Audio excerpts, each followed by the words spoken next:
Uncover and Elevate is the next evolution of Liberate Your People Pleaser. I'm Brenda Florida, certified life coach, and after coaching hundreds of clients, I am unapologetically clear on this. People pleasing is a symptom with a deeper cause. Being in a toxic relationship or career and feeling trapped has a deeper cause. Avoiding difficult conversations has a deeper cause. Self-sabotage, imposter syndrome, confusion, feeling insecure, all have a deeper cause. In Uncover and Elevate, we are going to look under the hood every week to uncover what the deeper causes are that shape our lives, including the ones that make breaking a pattern, even one we want to break, so hard. Then we will elevate our lives with tools designed to transform those deeper causes and deal with the symptoms.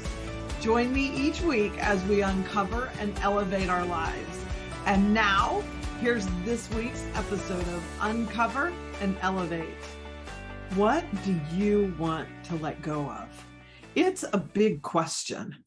I want you to think about some stressful thoughts that you're having. These could be about the holidays, if you're listening to this in real time, or anything in your life. It could be a stressful thought you have about money, like you're going to run out, or you never have enough, or you always have to struggle. It could be about your career. Bad things always happen to you. You always wind up with the crazy boss, whatever is stressful there. It could be about your business, that it's not happening. It's not happening fast enough. Those kinds of things that tend to come into an entrepreneur's mind. It could be about your body, that you feel like you're fat. You feel like you're not strong enough. You feel like you're, too something or not enough something, right? Not mobile enough, not active enough, whatever it is. Sidebar here. I don't know if anybody's watched. So on Disney Plus, there's a National Geographic special called Limitless. It's like, a half a dozen or so episodes with Chris Hemsworth, who's, the very handsome and buff actor who plays Thor in the Marvel movies. So, here's this guy who's so ripped, it's ridiculous. But he's doing these challenges that are specifically meant to help lengthen your life, for longevity in a, vitality sort of way. Obviously, who cares if we live to be 90 or 100 if, we can't get out of bed. So anyway, super interesting. This very strong, very buff guy with these gorgeous ripped muscles in his arms. They have him climb a rope and he can barely do it.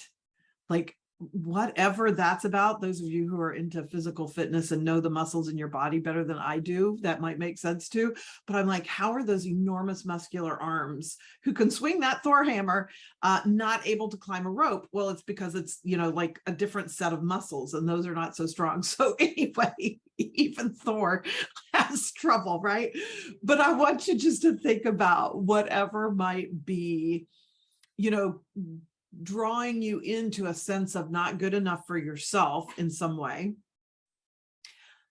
or obligation towards others. That can be another thing that it is really great to let go of, right? Is that sense of, I have to do this, I have to do that, I can't say no to this, I can't say no to that, when you really want to. And the problem with obligation is that it really builds resentment.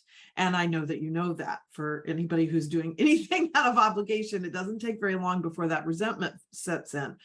So think for yourself, just think about one thing right now that you would really like to let go of as you head out of 2022 and into 2023. I love the new year because to me, it's a very fresh start sort of marker on the calendar. And so that may not be the case for you. Not everybody feels that way about New Year's, but whatever it is, you've got things that your life would be elevated if you were to be able to let that go. Now, here's the double-edged sword of letting things go, because I have a lot of clients who will start in their work with me with, oh, I just need to let go of that. I just need to let go of that. Well, I'm here to tell you, Easier said than done. Okay. Sure, that's the simplistic concept. We just need to let go of these things. But how do we let go of them? The reason why it's not that easy, it's just not enough to have the awareness that, oh, I'm self-sabotaging this way. I'm being self-critical. I got caught in imposter syndrome. I'm got pulled into obligation for all these things I have to do, or spending the holidays with people I don't really want to spend the holidays with, or, spending a lot of money on gifts when I don't really want to, or whatever it is. The reason why the awareness of that, combined with the awareness that you even know it's not serving you, you want to let go of it, doesn't mean you can just let go of it, because that pattern has been going for a long time, maybe your whole life. And so to just stop it isn't that easy. The same way if I told you to stop brushing your teeth tonight, which I won't, so no worries there, folks. But if I told you, let's do a 30-day challenge and stop brushing our teeth, because there's all sorts of health benefits I've just found out for that. And you would go brush your teeth. And maybe after you did it, you would be like, oh, crap. I was going to stop doing that. But you've been brushing your teeth every night and morning, hopefully at least, for years and years and years and years. So even if you have the awareness of, I want to stop doing that, doesn't mean you can stop doing it.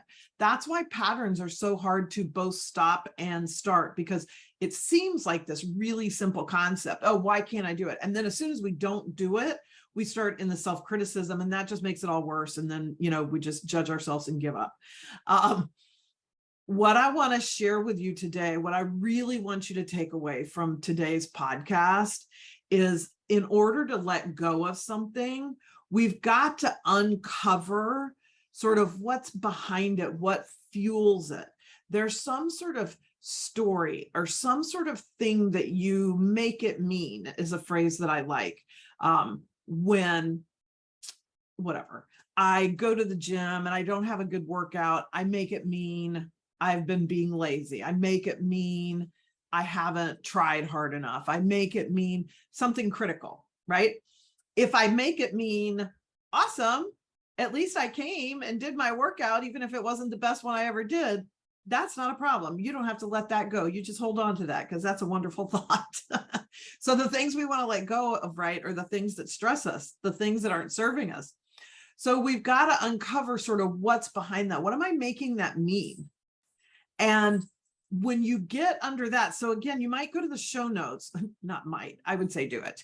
Go to the show notes and get my Under the Hood free worksheet, and it'll help you walk through a process of this that'll be more thorough and deep than I can go into in a podcast. It's in the show notes, it's free. So go grab that, because that'll really help you. But we've got to understand why. Why am I always critical at myself, of myself when I'm at the gym? Or why am I so sure that if I say no to going to my family's for the holidays, they're going to be mad at me? What do I make that mean? I make it mean I'm a bad person. I'm a bad daughter. I'm, whatever. Not a good mom because I didn't spend enough money on the Christmas presents, whatever it is. There's a thing under there that really drives that. And that's part of why you can't just let it go. Okay. So we need to know what that is. And that's why one-on-one coaching is so effective. So I really want that worksheet to help you, but trust me, everybody who's worked with me one-on-one, I can hear you cheering in the background right now. Thank you very much. Will tell you how much more they get out of a one-on-one coaching session than any of the free stuff or self-help books or whatever, because then we're diving into your specific thing. And the metaphor I like to use for this is, when we're in our own stuff, we can't see it the way somebody else can. So I am, sort of not, well, I shouldn't say not interested. I don't have an agenda. I'm not like your mom, your sister, your spouse, your friend who has their own perception of who you are, maybe who you should be, how they see you based on what they know of your life history. Like when you come to me as a client, you're coming in fresh. I'm fresh with you. You're fresh with me. That's a funny way to say it. Anyway, and I can see things partially because it's my gift as a coach. That gift is sort of intuition and being able to see what's going on under the surface for another person.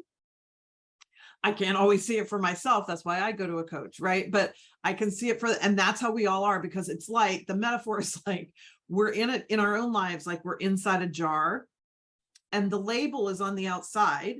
Like all, jars have labels on the outside. And so we can't read our own label because we're inside the jar. But I can look at your jar and I can read it. So you can go grab that under the hood worksheet and you will figure out some stuff. I am sure of it. And then if you book your 15-minute call and we work together one-on-one, I'm going to be able to see all kinds of things to take you deeper, peel back more layers of that than you were able to see by yourself. That's just the magic. That's the benefit of coaching, at least when you coach with me. I'm not going to say all coaches have the same, skills, gifts, tools that I do. I will just talk about myself because I'm the only one that I can talk about, right? So I know when my clients come to me, we dig deep. We go layer after layer after layer, and we keep finding those things because I can help them get there where they wouldn't be able to get there by themselves. So I hope that you will do both things. I mean, it is the perfect time of year to support yourself with a little self-discovery and then add to it what can happen in the one-on-one relationship. So you'll also see in the show notes a link to either book a 15-minute call or fill out a form. I can't remember what's there right now, to work with me. Just share with me a little bit about, what you want to look at in your life, what you want to address in coaching, and then I'll set up the call with you. But it's, all of that is no obligation, no charge for that. And then we can decide in that discovery if it seems like I'm the right coach for you, that your challenges, what you want to work on are things that I feel like I can help you with, because if they're not, I'll say so. And if the time is right, and then we can talk about packages and that kind of thing. And I always find something, for someone. So, there will be resources and options for you. So I just wanted to spend some time today sort of dispelling this myth of we should just be able to let stuff go, because it's a lot harder than that. But what is behind it is such a worthy cause, because when we can let it go, like when you use that worksheet and start to peel back into what is it that makes this so hard for me to let go of? What am I saying to myself? What am I making it mean? And then I've got a couple tools in the worksheet. I think this is a different one, so I'll give it to you here. And that way you'll have another one you can add on to it. But it is that question of, is it true? So I make it mean that if I don't go home at the holidays, and I'll tell you, for the first time, I'm struggling with this a little bit because my mom's in this permanent care facility now because she can't move. Her body's like a little rag doll. And I am going to go see her, soon here in December, but then I won't be able to get back to her just because of many things going on in my own life until probably late January. And so I have a little bit of that obligation or a little guilt of, should I really go? It's the holidays, and can I really go 6 weeks or something without seeing my mom when she's in this kind of condition? So then what do I make that mean? Okay, well, I make it mean maybe I'm not a very good daughter, is the thought that comes to mind initially. And so then we ask this question: is it true? Is it absolutely true? Only yes or no, no qualifiers. That's what makes your brain sort of shift gears. And you need to slow yourself down with this. If you get an immediate, like, yes, it's true, I'm not a good daughter, you have not tapped into your inner wisdom yet. Our inner wisdom is much slower. Our inner wisdom is not critical, even when it has something to tell us that wants us to course correct. It's not critical and judgmental. So if my inner wisdom wanted me to go, work in a visit with my mom somewhere sooner than I'm thinking, that's how it would come out. It would be like, well, whatever. It would be really loving to go see her sooner. or something like that. That's what your inner wisdom sounds like. Not, yeah, you're not a good daughter, so go see her sooner than that, So that's how you know, slow it down and wait for an answer that feels calm and feels peaceful. Like I said, even if it's course correcting. And get to either a yes or no. Because objectively, and you can probably see this for me, right? Because you're not inside my jar, that having to miss seeing my mom for 5 or 6 weeks because I'm just super busy with some travel plans, some people coming in to visit, 40th birthday party for my son, another daughter with a birthday, just a lot of things happening all on the weekends, which is when I have to go see my mom because she's far enough away. I can't do it during the week. That doesn't make me a bad daughter, right? Like that one thing, that does not make me a bad daughter. So I'm going to say, no, that is not true. Well, once I can get to that, if I can get to, it's not true, I'm not a loser. I'm not a bad daughter. I'm not lazy. I'm not, not good enough. I am good enough. Once we can get to there, then we get to start being able to let go. That starts to put the crack in the door for, okay, now I can sort of, if I can't let it go, I can at least, kind of turn down the heat on that negative thought or that stressful thought or the stressful pattern, or the pattern that I can tell isn't serving me anymore. The act, the thing I'm doing, the thing I'm not doing that I want to be doing, whatever. It starts to give me a little, oh, okay. So, going to the gym is such a big thing at this time of year. If you're not going and you want to be going, and you're like, well, I'm just lazy and I'm not taking good care of myself. But that even taking good care of yourself isn't really coming out of the energy of love. It's coming out of the energy of criticism. Then when you do well, is that true? I'm not taking good care of myself. Okay, your logical mind's going to go, well, of course, you would have health benefits if you went to do it. But any one trip missed at the gym is not an absolute 100% yes, you were not taking care of yourself. Okay. So when I can find that and say, oh, no, wait a minute.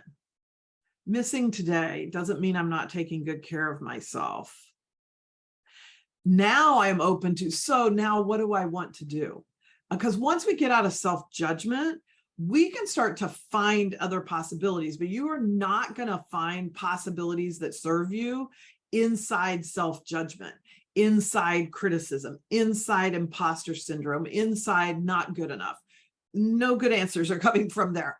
So we've got to get ourselves back to the truth of who we are, which is that we are all good enough. We all have what we need to do what we need to do, even if we need to ask for some help to do it, right? Get some coaching, get some resources, get something, right? It's okay to ask for help. That doesn't mean there's something wrong with you or you're weak or something like that. So we all have, and the universe has, unlimited possibilities for us. We don't have to stay stuck in the little place of wrong and not good enough that judgment and criticism keeps us in.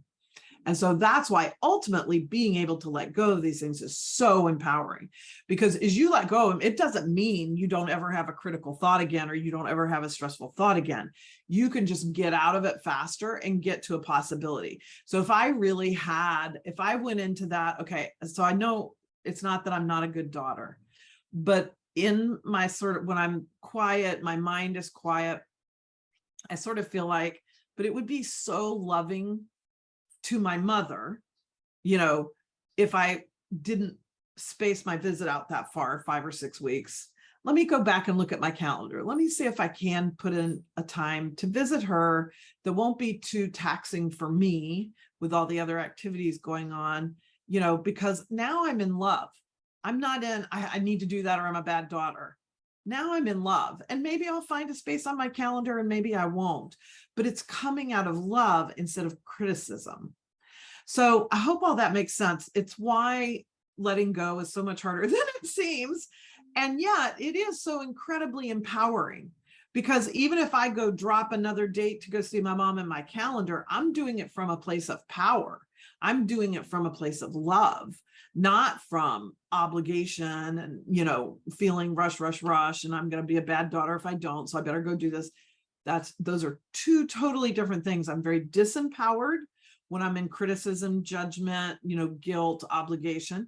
And I'm very empowered when I either say, nope, you know what, this is just good enough. My mom can wait 6 weeks to see me, or, let me go see if I can find a date on my calendar and drop in another visit as just a little love bomb to my mom. Those are coming from power. So it's never about the decision, really. Like, do I decide to go see my mom or not? That's not the point. It's where is that decision coming from? From a place of feeling victimized out of that criticism, guilt, obligation, or is it coming from a place of empowerment of, no, I'm a good daughter, and right this time I need to wait 6 weeks before I go see her.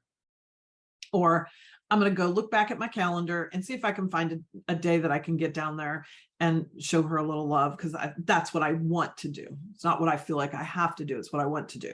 So let me know. As always, I love your feedback, your questions, your comments. So you can email me, you can DM me on Instagram, Brenda Florida Coach. You can put a comment wherever you listen to this podcast. I make it really easy for you to find me and reach out to me. My email address is in the show notes. Like, whatever you want to do, I love hearing from you. So, and I hope you'll go get that worksheet and even inquire about coaching, because listen, this time of the year, every time of the year, I'm never not in coaching with somebody. I don't always do it every single week or something. It sort of ebbs and flows into how quickly, again, I have a session or something, but I always want somebody else to be able to look at the label in my jar and help me get to my next evolution, elevation, easier, faster than I could do it by myself. And so that's why I think the investment of coaching is such a gift to give ourselves. So I hope you'll check that out too, and consider working with me one-on-one, because I would love to do that. So have a great day, and I will see you in the next episode of Uncover and Elevate. Thank you for joining me for this week's episode of Uncover and Elevate. Check out the show notes for tons of great information and resources, like if you're interested in being a guest on the podcast so we can uncover and elevate an issue in your life, just complete the form in the show notes. You can follow me on Instagram at Brenda Florida Coach. You can work with me one-on-one or get additional information about one of my group or private retreats by completing the form in the show notes. And I would love it if you would share this episode on social and tag me. I'd also love for you to post a 5-star review wherever you get your podcast. It makes such a big difference and will help others find the show, and I'll be incredibly grateful. This is Brenda Florida, Certified Life Coach, and I'll see you in the next episode of Uncover and Elevate.